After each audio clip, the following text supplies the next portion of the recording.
अस्सलाम वालेकुम दोस्तों, welcome to quick to a show. आज के इस शो में मैं आपको बताने जा रहा हूँ कि पाकिस्तान वर्सेस न्यूजीलैंड का कल थर्ड ओडीआई हुआ था, जो फाइनली आफ्टर 12 इयर्स पाकिस्तान अब न्यूजीलैंड के अगेंस्ट अपने होम ग्राउंड में ओडीआई सीरीज जीत चुका है। मतलब 3-0 से अभी लीड हासिल है पाकिस्तान को। मुझे आज लग रहा था कि मे बी अल्लाह ना करे कि पाकिस्तान आज के मैच में थोड़ी बहुत ऊंच नीच हो जाए, कि रिजल्ट न्यूजीलैंड की तरफ से चला जाए। लेकिन जैसी बॉलिंग की पाकिस्तान ने, स्पेशली अगर हम बात करें आखिरी 25 ओवर्स में, आखिरी 20 ओवर्स में मैग्निफिसेंट बॉलिंग थी, रोक के रखा बिल्कुल। हालांकि बाकी वसीम जूनियर जो है उन्होंने 6 से ऊपर की उनकी इकोनॉमी थी, लेकिन वो साथ में उन्होंने 2 विकेट्स भी लिए और सबसे ज़्यादा रनआउट्स हुए।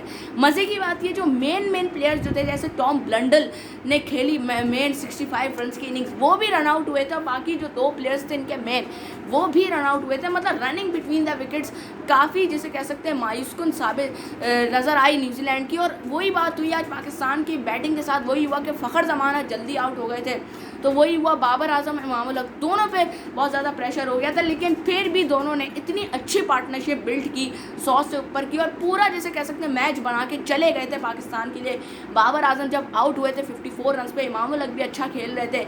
अच्छा, 107 बॉल पे उन्होंने 90 रन की टोटल इनिंग्स खेली। अगर वो ये दोनों ऐसी इनिंग ना खेलते तो मे भी पाकिस्तान का 200 प्लस जाता भी नहीं, क्योंकि अगर दोनों ये टॉप 3 अगर जल्दी आउट हो जाते, अगर टॉप 3 जल्दी आउट हो जाते पावर प्ले के अंदर 10 ओवर्स के अंदर, तो फिर तो बाकी हमने देख लिया हाल अपने मिडिल ऑर्डर का। अब्दुल्ला शफीक ने क्या किया, जल्दी आउट हो गए। अच्छे प्लेयर हैं, क्लासी प्लेयर हैं, मैं भी उनको अगले से अगले मैच में या अगले से अगले मैच में, बाकी के जो 2 मैचेस उनमें वो परफॉर्म करें।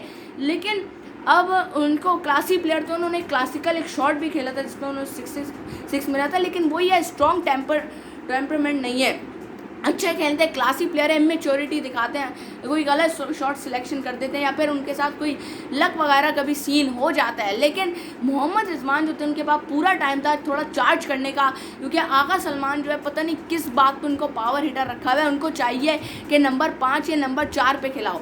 अब्दुल्ला शफीक जो है उनकी जगह उनको खिलाना चाहिए आगा सलमान को, और नंबर 6 पे इफ्तिखार को ऐड करना चाहिए। अगर अब्दुल्ला शफीक को चलो आपने 2 मैचेस में चांस दे दिया, बिठा दो उनको, कोई मसला नहीं है। लेकिन इफ्तिखार अहमद को ज़रूर चांस देना चाहिए, क्योंकि अगली जो हमारी जो ओडीआई सीरीज़ आ रही है, उससे पहले एशिया कप भी है, उसमें ज़रूर इफ्तिखार अहमद को चांस देना चाहिए नंबर 6 पे। नंबर 6 की जो स्लॉट है वो इफ्तिखार अहमद के अलावा कोई भी डिज़र्व नहीं कर सकता, क्योंकि इफ्तिखार अहमद वो प्लेयर है जो 3 सिक्सेस से ज़्यादा एक ओवर में मार सकता है, और अगर हमारी कश्ती डूब रही हो तो उसको ऊपर उठा सकता है, डूबती हुई कश्ती को संभाल सकता है। ये जो बाकी के जो आगा सलमान, जिनको आपने सो कॉल्ड पावर हिटर रखा हुआ है, क्या है वो, टुक टुक टुक टुक किया है, 32 बॉल पे 31 रन बना के गया है वो।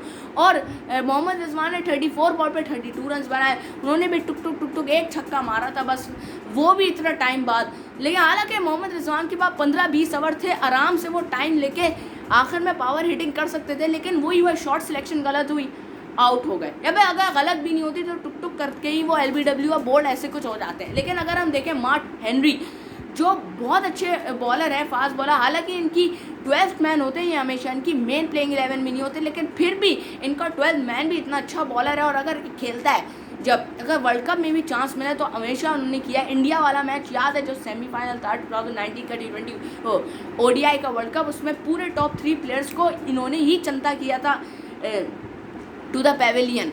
तो यही देखना पड़ेगा। मार्क हेनरी ने बहुत अच्छी बॉलिंग कराई, फ़खर जमान को भी उन्होंने आउट किया, बाबर आजम, इमाम उल हक, जो हमारे टॉप 3 जो मेन प्लेयर्स थे उनको आउट किया। लेकिन खैर at the end of the day बहुत अच्छी परफॉर्मेंस रही पाकिस्तान की, स्पेशली बॉलिंग की जो बात की, मतलब जैसे कह सकते हैं, और फील्डिंग भी बहुत ज़बरदस्त थी, क्योंकि जैसे रनआउट्स किए 3, और न्यूजीलैंड ने बहुत ज़्यादा गलतियाँ की हैं। सबसे पहले तो रनिंग बिटवीन द विकेट्स इनकी बिल्कुल भी अच्छी नहीं थी, हालांकि फील्डिंग इनकी बहुत अच्छी थी। मार्क चैपमैन ने एक बड़ा अच्छा चौका भी रोका था इमाम उल हक का, शुरू में जब बाबर आजम और इमाम उल हक स्ट्रगलिंग फेज में थे, 4 की तलाश में थे, बाउंड्री की तलाश में थे। लेकिन फिर भी दोनों ने एक, जैसे कह सकते हैं, पाकिस्तान को मोमेंटम दिया, लेकिन उस मोमेंटम को अच्छे तरीके से कंटिन्यू नहीं कर पाया, क्योंकि 30-35 रन शॉर्ट है पाकिस्तान, अगर हम देखें, क्योंकि जैसा मोमेंटम बना था पाकिस्तान का 30-35 रन शॉर्ट है।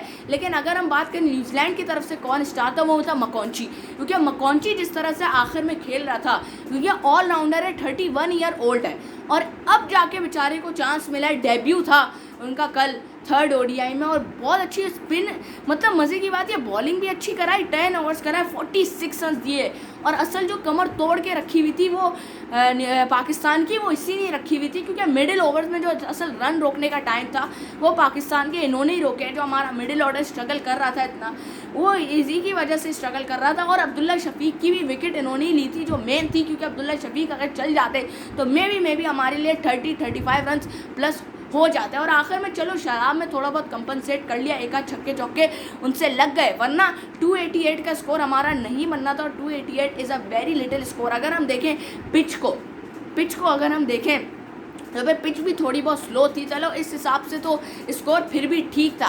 लेकिन आपको जो शुरू में जो हमारी बॉलिंग हो रही थी वो कुछ खास अच्छी नहीं हुई। स्पेशली पावर प्ले की बात करें, टॉम ब्लंडल ने बहुत अच्छा स्टार्ट दिया न्यूजीलैंड को, 65 रन बना के गए 76 बॉल्स पे। खैर बाद में थोड़ा स्लो हो गए थे, 20 ओवर्स में 100 रन से, और पाकिस्तान के कहाँ 75-80 रन थे।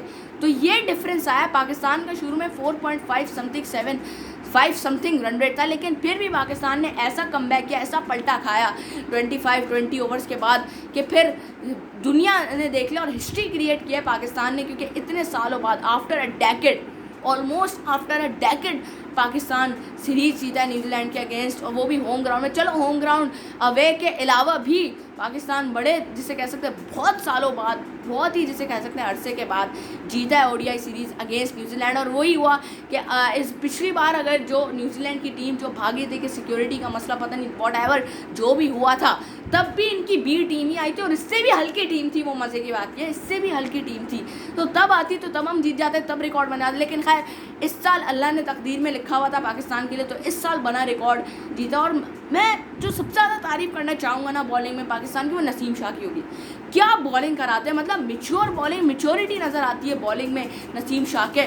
जितने भी अपने ओवर कराए उन्होंने 9-8वां ओवर ही उनका चल रहा था, मज़े की बात नहीं 9वां ओवर चल रहा था, 5वां ओवर जिन्होंने आखिरी जैसे कह सकते हैं बंदा आउट किया, चलो विकेट ना ले तो ना ले, लेकिन रन्स रोक के रखते हैं। इकोनॉमी बड़ी अच्छी होती है इनकी। खैर आज थोड़ी बहुत इकोनॉमी गड़बड़ हो गई थी, क्योंकि इनकी ऑलमोस्ट 4 या 5 या 3 तक 3.5 समथिंग 4 या 4.5 ऐसी इकोनॉमी रहती है। लेकिन खैर आज इनकी 5 से एक्सीड कर गई थी, लेकिन फिर भी चलो ये बहुत बेस्ट इकोनॉमी होती है 5 से। अगर आपकी 6 से ज़्यादा हो तो ये बहुत ही वर्स्ट इकोनॉमी आपकी ओडीआई में, तो फिर तो आप ओडीआई के बिल्कुल भी अच्छे बॉलर नहीं हो अगर आप हर मैच में 6 से ऊपर की इकोनॉमी खा रहे हो। जैसे हारिस रऊफ कर रहे थे, हारिस रऊफ का बिठाया, मोहम्मद वसीम जूनियर को चांस दिया जिन्होंने कुछ खा, लेकिन 2 विकेट्स ली उन्होंने। मैं मानता हूँ जिस वजह से न्यूजीलैंड का मोमेंटम टूटा, न्यूजीलैंड पे प्रेशर बना, मानता हूँ 2 विकेट्स लिए, लेकिन वही बात है वो प्लेयर ही नहीं है कि वो 5-6 ओवर या 4-5 ओवर से ज़्यादा वो करा पाए। वही बात हो गई, हम सारे के सारे T20 बॉलर्स प्रोड्यूस करो, और अगर हमारे पास कोई जैसे कह सकते हैं ज़्यादा ओवर्स कराने वाला बॉलर, ज़्यादा अच्छे स्टेमिना वाला बॉलर है, उसको हम चांस नहीं देते। जैसे एहसानुल्लाह, जमान खान को भी आप चांस दे सकते हैं, लेकिन वही बात है ना, आपको चाहिए आप सीरीज़ तो आप जीत गए ना, आप चौथे ओडीआई में एहसानुल्लाह को चांस दे दें, क्योंकि पिछले में आपने खाली दिया था सिर्फ वजह, और उसमें सबको रन्स पड़े, ऐसी बात नहीं है, वो सिवाय नसीम शाह के सबको रन्स पड़े, क्योंकि नसीम शाह तो खैर एक्स्ट्रा ऑर्डिनरी बॉलर है ओडीआई के, शुरू से लेकर आखिर तक जब से डेब्यू किया है 20 से ऊपर तो विकेट्स ले चुके हैं। हालांकि 5-6 मैचेस हुए हैं पूरा डेब्यू को, नीदरलैंड के 3 मैच, न्यूजीलैंड के 3 मैच, 6 हो गए, और बाकी आज जो उनका जो अगर हम कहें तो 7वां 8वां 9वां उनका कल का मैच था डेब्यू के बाद, तो यही तो देखा जाता है। मतलब इतनी अच्छी बॉलिंग, और 20 से ऊपर वो विकेट्स ले चुके हैं अभी 9 मैचेस में, तो आगे जाके बहुत अच्छी बॉलिंग करा, और ये वर्ल्ड कप में हमारा की जिसे कह सकते हैं ना की बॉलर साबित होगा।